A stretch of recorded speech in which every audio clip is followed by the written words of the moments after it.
Welcome to the Strategy Mob Podcast. Tune in for everything you need to know to stay in the know regarding the automotive industry. Here's your host, Jason Harris. I always thought that in a dealership, we wore way too many hats. We were always kind of the jack of all trades and master of absolutely nothing, right? And I always thought I saw, through my entire time in the industry, some of the most successful dealerships that I ever got an opportunity to visit or consult with or whatever, really did understand that people had to own certain parts of the transaction or the presentation or the payment negotiation, and just let people be masters of that. I'm thinking right now is that as a dealership, if you're out there and you're listening and watching this right now, you need to start having the conversation.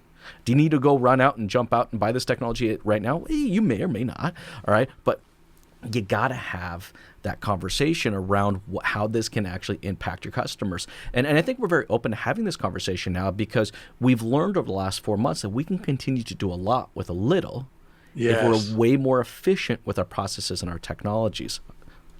Well, and this may be a sad fact, but people tend to trust technology and digital things more than they trust a salesperson who they believe has a vested interest in their own agenda. And frankly, there's going to be a little truth to that until we develop trust. So it's kind of like, well, if it's printed on the internet, it must be true.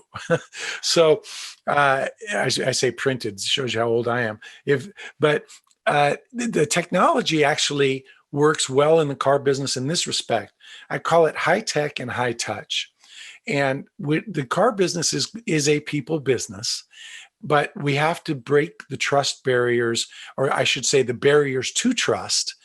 And technology can help us do that. And of course, you have online vehicle appraisal tools that actually today they'll even guarantee you X amount and come and pick up your car.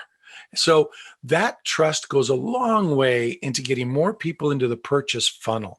And that's why I'm so optimistic that I think we're in for some tough times because of the pandemic, that the other shoe is going to drop about financial implications of the unemployed, especially in the hospitality, travel, restaurant business, but and a lot of retail stores. I'm so glad that you said that because, there's a lot of dealerships out there that think we're back to normal. And I'm like, we're still only dealing with the social impact of this. Yes. We've really not dealt with the economics of this at all. I mean, I'm in Canada, you're in the US. Both of our governments have done a good job of creating this shield.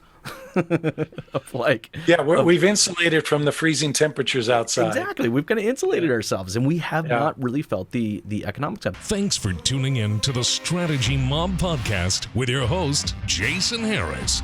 Don't want to miss new content? Be sure to sign up to be a mobster at strategymob.com to stay in the know. Remember to like, comment, and subscribe. Happy podcasting.